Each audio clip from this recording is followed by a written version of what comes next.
Mobile Labs. And the story really isn't about Lean Mobile Labs. It's really not even about me. It's really about what I saw as an opportunity. And for me, I was older, uh, and I want to say I was probably in my 30s. I don't know exactly how old I was. Um, I am looking at it in this general way. I was listening to people who were there, and it was various people from various ages. And at the time, I saw some people who were young, 7, 8, uh, teenagers, 17. And they were all at the same hackathon I was at. And it wasn't a free hackathon. You had to pay about $150, $170, maybe 200 to actually attend the hackathon.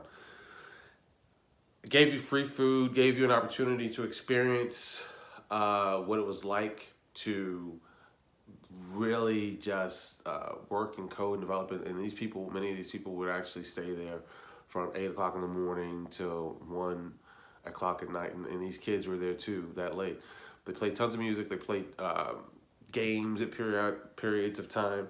And they also had all the food, candy, drinks, sodas, whatever you wanted, they would get.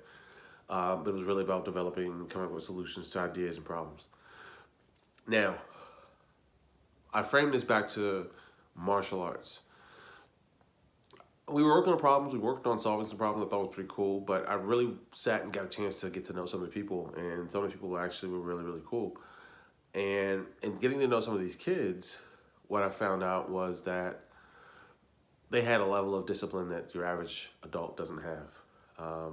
They were athletic. They weren't obese. They were into hip hop. They were into things that kind of surprised me, and very similarly, they were probably surprised to even see me in the building. There weren't many people that looked like me in the building. Of about 500 people, there was probably 5 people that looked like me in one way, shape, or form.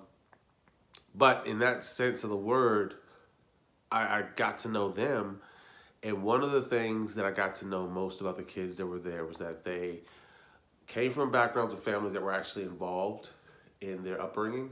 But the other thing that they came from was martial arts. And I think that was the part I took away from it the most all those years ago.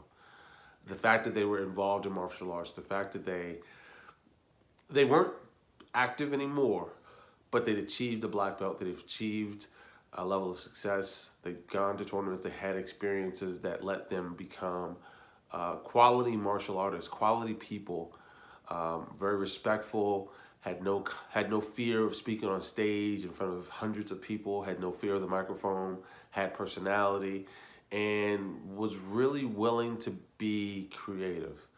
All those things just made me say, wow, that's interesting. This is something I didn't know existed, A, the hackathon, and B, I didn't really understand much about martial arts. Everyone knows about UFC. Well, not everyone. Most people know about UFC. Most people know about fighting. And I think one of the funniest things for me is that I had a friend of mine.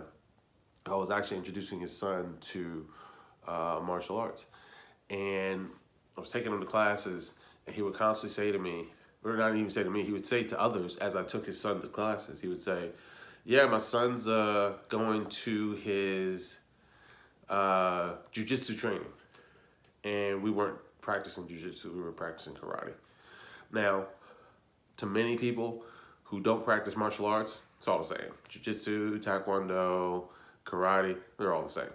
To a martial artist, you're gonna say totally different skill set. There's a commercial where the guy's like, I went to the Kumite and I won the Kumite. That's me in the Kumite and I won the Kumite. It's a Geico commercial.